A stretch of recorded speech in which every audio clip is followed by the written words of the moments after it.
Well, it's been a while. Haven't done a Fox and Thoughts week for a while. So, whenever was week 5? Well, it was actually, I think, the first week of June was week 5 when I put these together. So, it's been a bit. It's been a bit. It's like a week. It actually might have been in the last week of May. I don't remember.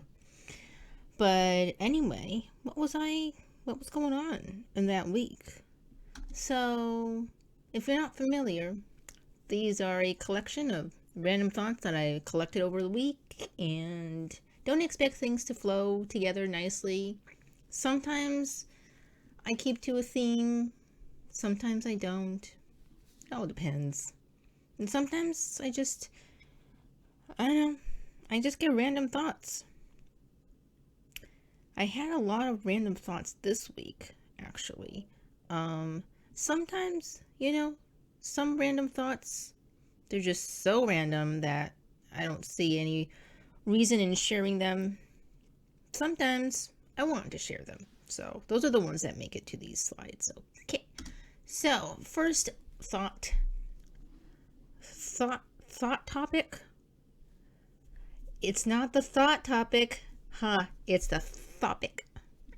Topic is promoting. So, I made this.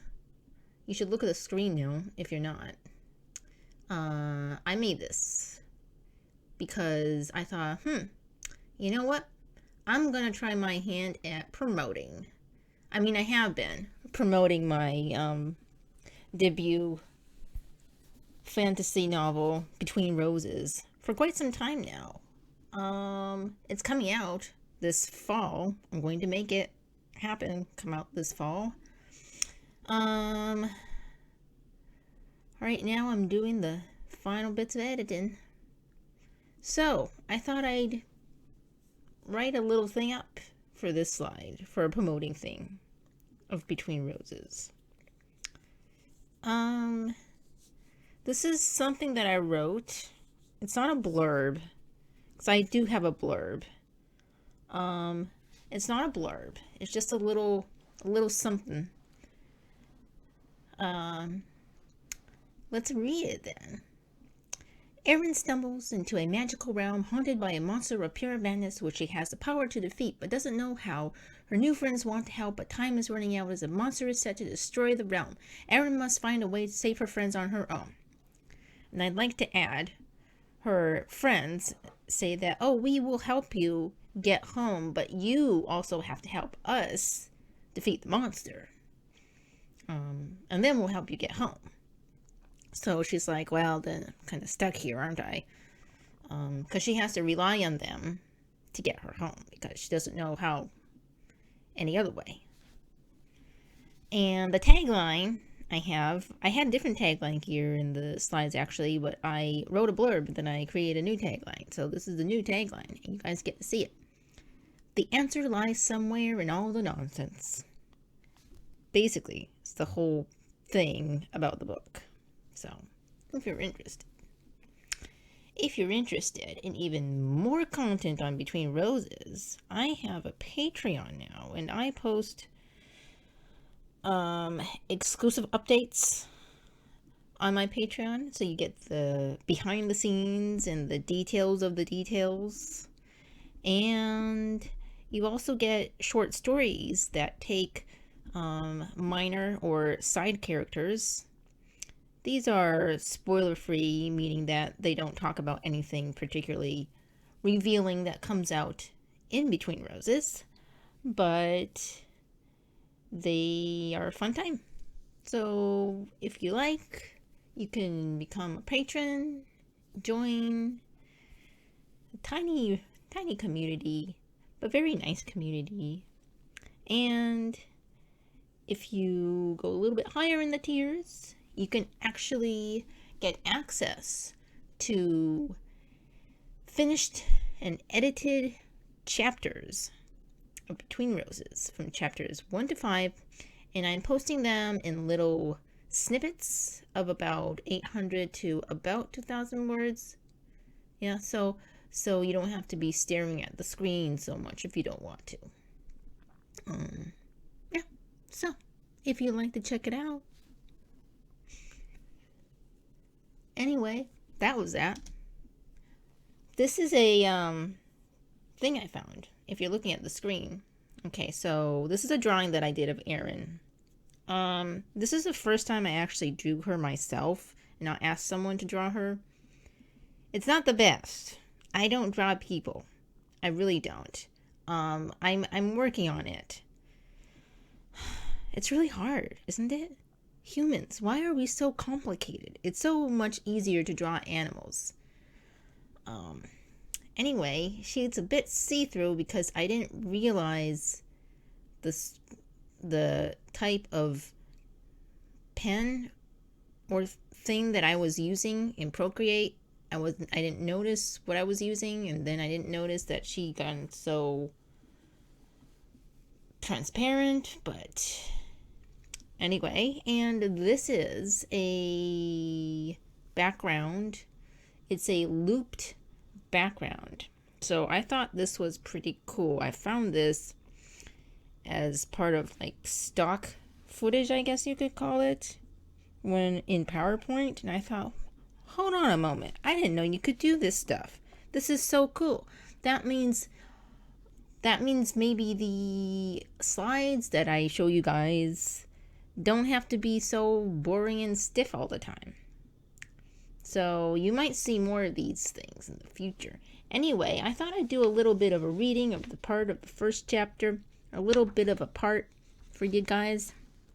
Okay, I actually have it printed out right here, sitting next to me, and I'm going to read this.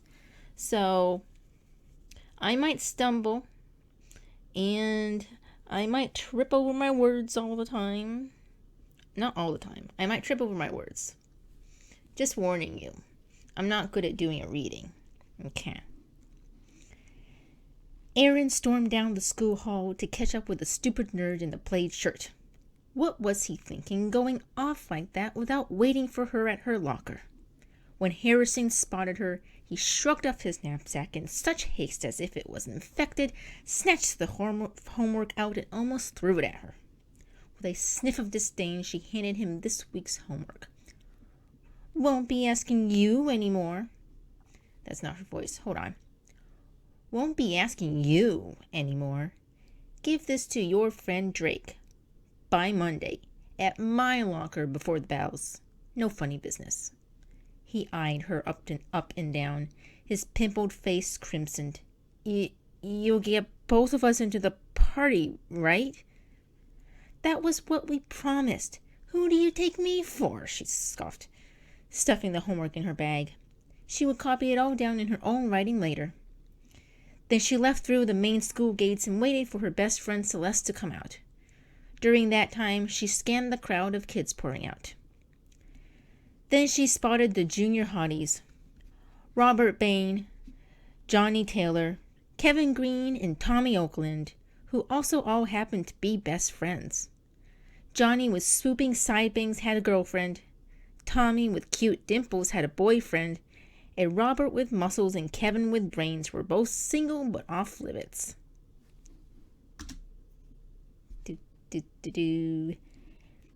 Erin, have you done it?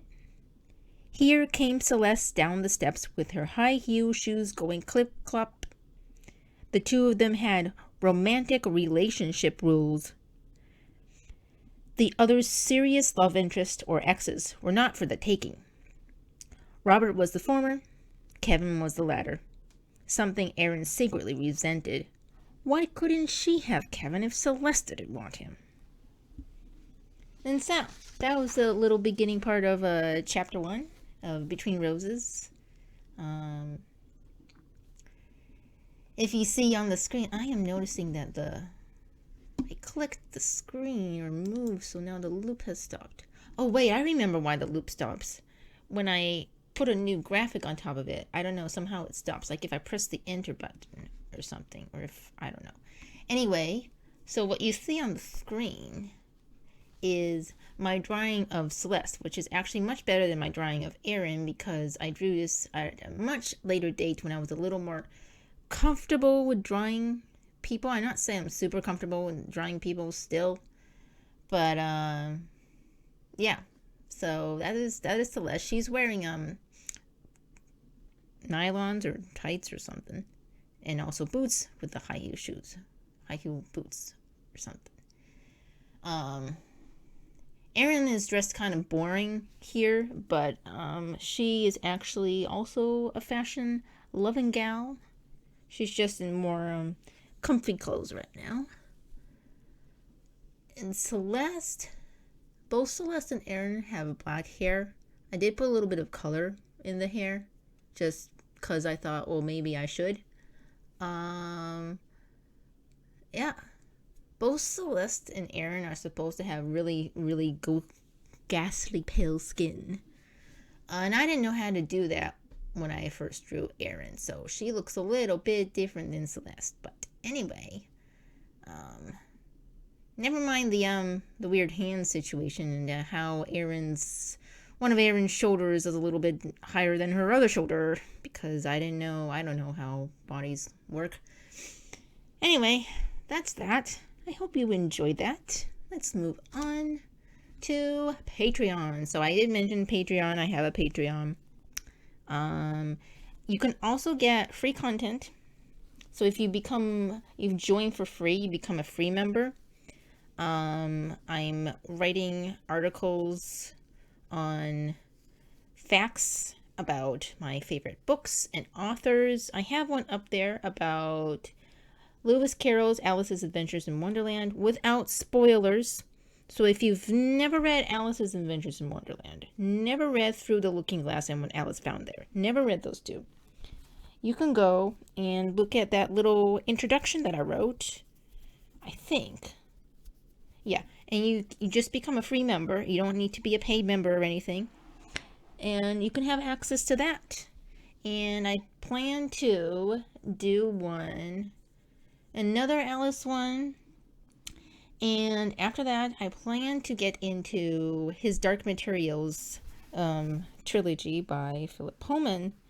And I also plan to get into just a little bit about Twilight. Okay, so hear me out. Twilight, I was actually in that right moody teen phase still, like the tail end of it, when my librarian aunt sent the whole set to me. So I didn't like the book was depressing, but I didn't mind it, really. So I want to talk about the Twilight books because I was just curious. Oh wait, I remember a new Twilight book came out, which I'm not going to read because I'm not interested anymore. But I was curious, so I went up and searching about all kinds of stuff about Twilight and Stephanie Meyer, and thought, this is some interesting stuff. I want to look more into this and then talk about it in an article. So you guys might see something like that if you join, become a free member on my Patreon. The link would be if you go to the top page of my YouTube about or description or bio or whatever it's called. And it's one of the links, and you find it there. I also might put it in the description of this book. Not book. What am I saying? It's a video. Description of the video. What did I say? I said book, huh? You know what happens when you've been feverishly editing these past few days? It happens. Okay, so this is what my Patreon looks like right now. We have Herb Gatherer, $1 a month. You get exclusive updates on the 2 main projects. I say 2 main projects because, yes, I do have 2 main projects at the moment. You get an original poetry. You get a short story. And these short stories can be related to the current project or not related to the current projects. Also, if you give me, I have a form where you can fill out, give me a poetry prompt, I can dedicate it to you. I'll actually write something. I will write something, no matter what the prompt is, but it has to be appropriate. I'm not going to write inappropriate things. My poems could get dark sometimes, but we'll see what comes out. But I'll be dedicating it to you. And well, what happens then when I dedicate it to you? What happens after that? Well, I actually plan to make a book of poems dedicated to patrons. It's like we will make it together. I think that's going to be so much fun if it can happen. The other tier is an ingredient mixer, which is $3, and from ingredient mixer on is when you get early access to chapter snippets until book publication. So, if you want early access to chapters before book publication, that's what you need to do. And then Spellcaster, you will get access to any concept art or character art reveals related to the books and the fantasy worlds. And these are what the public posts look like. I have these things called the Magic Fox reports. Magic Fox is my creative mascot. He writes these reports on me. This one was called First Launch Content. This is about the first launch of the Patreon page. And there is also one more article up there right now. I think it was called Getting a Little Western. So if you want to find out what that was about. This is basically just very tiny updates on all the things that you can see if you become a paid member. So it's like, this is what you can see, but I'm still updating you a tiny bit as a free member, so you're not completely missing out on things. Because I don't want to exclude anybody if I can do that. And this is some other content. This was a free content, but I think I made it. I think I decided, wait, is this? I don't know. Well, you can see things like this, like character art and stuff. Promotional character art and stuff. So, anyway, we are moving on to the one interesting thought I had that week. I wasn't having many thoughts because I was struggling with marketing and promoting and writing and all that stuff. But anyway, I quite enjoy the promoting process, because you know what? Not the promoting process, but the promoting and the writing and everything and all that stuff, because I really like this story. I like it, and I want to tell you guys all about it. I want to show you all the aesthetics I have, the character art, and the everything, all the stuff. Talk about my inspiration and everything. I want to tell it all to you. Yeah, so I like the story, so I want to tell you about it. And it's very simple. So, for me, because I like it. So, that's why I don't feel this marketing process, these marketing stuff to be too hard. Maybe there's some like challenging, like what kind of content am I gonna post? Oh geez, I don't know. But most of the time I kind of like, you know, what if I was a reader? What are the stuff that I would want to know, that I would want to see? I don't know, maybe some of the inspiration, maybe some of the world building, maybe some character art. How about some chapter snippets? You know, that's what I would want to see. So I thought, well, if I want to see it, maybe everyone else wants to see it too. So then I'll do that. And I'm quite enjoying it right now. So we're moving on to the next thought, which is famous writers aren't always experts of the craft, so don't take their advice as the golden of gold. Now I had this thought because I saw these two YouTube videos. When I looked up, I think I looked up like writing tips or something on YouTube, and I saw these two videos. One of them is about 10 tips from Stephen King. The other one is Ernest Hemingway's favorite writing exercise. So I thought, wait, these are really two very famous people?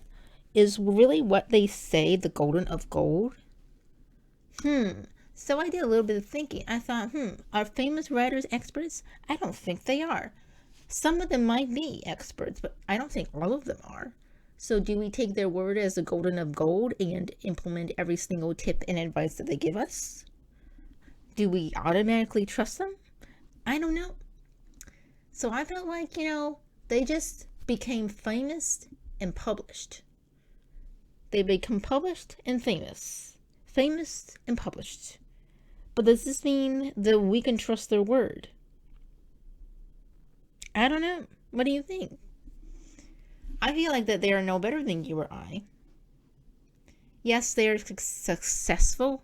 Why I have so much trouble saying that word? Successful. They are successful. Successful. They are successful. They are successful, but are they experts? Yes, they have publishing deals. But are they experts? Stephen King might have advice. Might be pretty good advice. He might have some pretty good things to say as a person who's been writing for a while. But do you definitely, most certainly listen to it without question? I think we need to question them. I think we need to question everyone. I think we need to question me too. Like if I say, okay, I think the best writing advice is to, read books in your genre so that you can be familiar with the genre that you are going to write. Yes, but is that the only genre? Is that the only genre you are going to read? Is that the only genre I'm supposed to read, Anna? Well, you know what? Maybe you're right. Maybe it's not the only genre you're supposed to read. Maybe you're right. And then they say, oh, Anna, I'm glad I questioned you. And then everybody's happy. I don't know where these accent things are coming from. Anyway, so I was thinking, yes, just because they are famous writers doesn't mean that you can trust their word. Like they're not experts. Although, maybe not all famous writers are experts. But some famous writers are experts. So I'm not saying all of them aren't. Just that some of them aren't. But because some of them aren't, and we don't know which ones are and which ones aren't, because everybody is giving writing advice, we should question them. Just because they're famous doesn't mean they're not, we can't question them. Am I making sense? I hope I am. What do you think about the advice from famous writers? Do you take it as the golden of gold and not question it and just try to implement it? And then when it doesn't work out, you're like, maybe there's something wrong with me? Or do you question it? Like you try it out, it's like it's not working. Maybe these famous writers aren't experts after all. Or maybe some of them are and some of them aren't. And then, or maybe it's all a thing of depending on the person thing. It's really hard to give advice when you think about, it depends on the person if this is going to work or not. If this advice is going to hold true for the person or not, it depends on the person. Maybe it works for me, but it doesn't work for you. Maybe it works for this famous writer, but it doesn't work for this other writer who could possibly be famous in the future, or right now he is a newbie or something like that. I don't know. That's depending on the people thing. That's when it gets really tricky to give writing advice. That is really, really, really tricky. But we all try our best to give writing advice. And we all try our best when we get writing advice. Anyway, that was kind of a tangent. So what do you think about famous writers? Not all famous writers are experts. Do you agree? If you don't agree, tell me why. In a nice way. Structured, nice way. Okay. And I will read your comments and I will comment on them. I will reply to the comments, yes. That's how it works. Okay, so I have more YouTubers I like that are cool. So the first time I talked about this, My eye is itchy. Oh, my eye is itchy. The first time I talked about more YouTubers, I like that. Not more YouTubers. The first time I talked about 3 YouTubers I thought are cool. That was the first time. So this is the second time. So, I like Girl with the Dogs. She has over 2 million subscribers. I didn't notice that before. That's pretty good.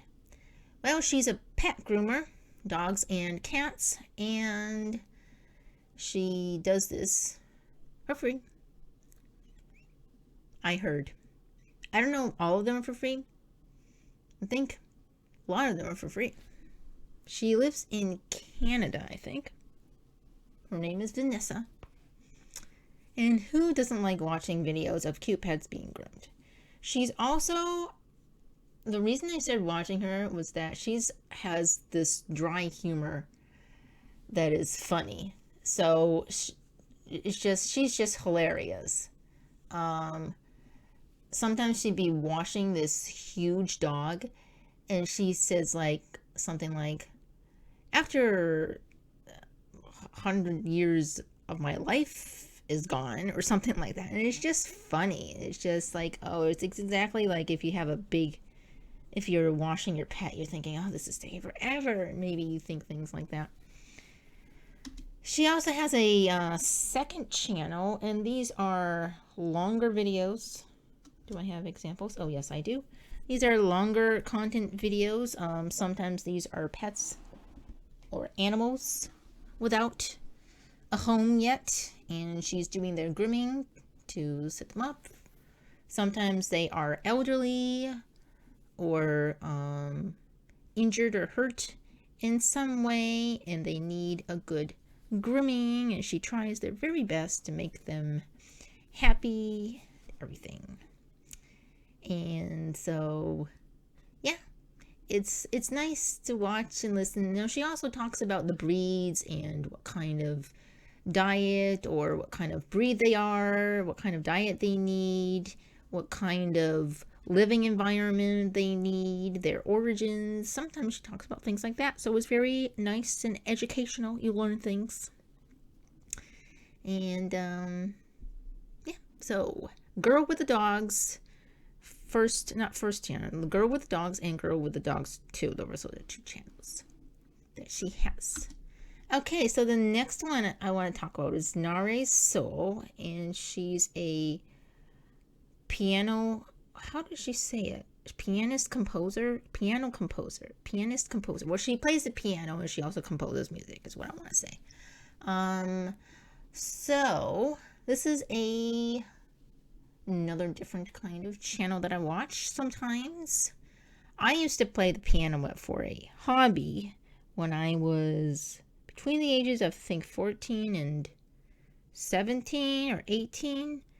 Just on the weekends, sometimes every other week, something. I wasn't particularly serious about it. I just liked the piano. I always liked the piano. I always wanted to learn, and then I learned how to play the piano. Do I still know? It's been years since I played the piano. I might remember some things, but someday I do want to get back into it. Yeah, and I watched Nahre Sol. She is very interesting that she breaks down classical music for anyone to understand. My favorites are these as digested by a classical musician series, so like Bebop as digested by a classical musician. She learns about what makes bebop and all the sounds and everything like that, and then she tries to compose her own thing from a sort of pianist, classical musician perspective, which is very interesting. I really enjoyed that series. She did also, I think she did flamenco, and she did jazz, and some others. I can't exactly remember. She also goes on this learning journey. There was one that I have on the screen. It says, so this is how conductors actually work. And I was surprised that she didn't know. I didn't know either, and we just find out with her, and I thought, that is very interesting. She's also real and honest. about struggles as a musician and as a creator. And she also has some surprising connections with surprisingly famous musician people and stuff like that. And she can casually interview them. So that's pretty amazing. That's pretty good. That's pretty interesting. So even if you don't really like classical music and stuff like that, she makes it very digestible for anybody to, learn a few things. And I think she's a pretty good content creator. She has about 700,000 subscribers. She's almost at 1,000,000. 300,000. She's missing some, but I feel like she deserves more people watching her because she's very interesting. So this is the last one. You might not think I watch makeup channels, but I do. I watch a lot of makeup channels. It's actually very fascinating to me. I don't wear a lot of makeup. I actually don't wear any makeup, but I like watching makeup artists because it's like an art. I like watching the process because they always show the process of going from nothing to something very beautiful, and a lot of them are very precise and sometimes creative. And a creative person that I really like is Alexandra Anele. She goes by Alex, and she started out as an artist. She said this when she talked about her sort of journey in one of her videos. So she was first an artist, and then she didn't know how she was going to make it as an artist, and then she stumbled into makeup and started using her face as a canvas. So I thought, oh my gosh, that is cool. And I also do some drawing, as I showed you the drawing of Erin and her friend Celeste. And I thought, oh, so she looks at makeup from an artist's perspective, and she really does. It's very interesting. She uses like color theory and stuff. Sometimes she takes these photos, these pretty photos, and she sort of uses the colors and applies it to her face. I like those. She also has process videos, lots of process videos, even when it doesn't go so well. So I have on the screen one's titled "You're Looking at the Wrong Stuffs for Inspo Bro," and she has these pictures in the background. So she did take one of the pictures and did a makeup look inspired by the picture, which is very interesting. She also goes into a lot of detail about applying like the right highlights or shading to her face and why she chose to put it in that area. Makeup artists, they tend to not really go really deep into the why, as Alex does, because she's looking at it from an artist's perspective, and it's very interesting to see why she chose to do it this way and why she changed that sort of stuff. So I mentioned that she even uploads videos when they don't go too well for her, which is very interesting because it's like, oh, that's how the decision process goes. Because some makeup artists, they come up with like an eye look or something, like all these colorful eyeshadows on their eyes, and they've come up with this stuff beforehand. They've tested it out on their face beforehand, and then they put on the camera, and then they give the tutorial.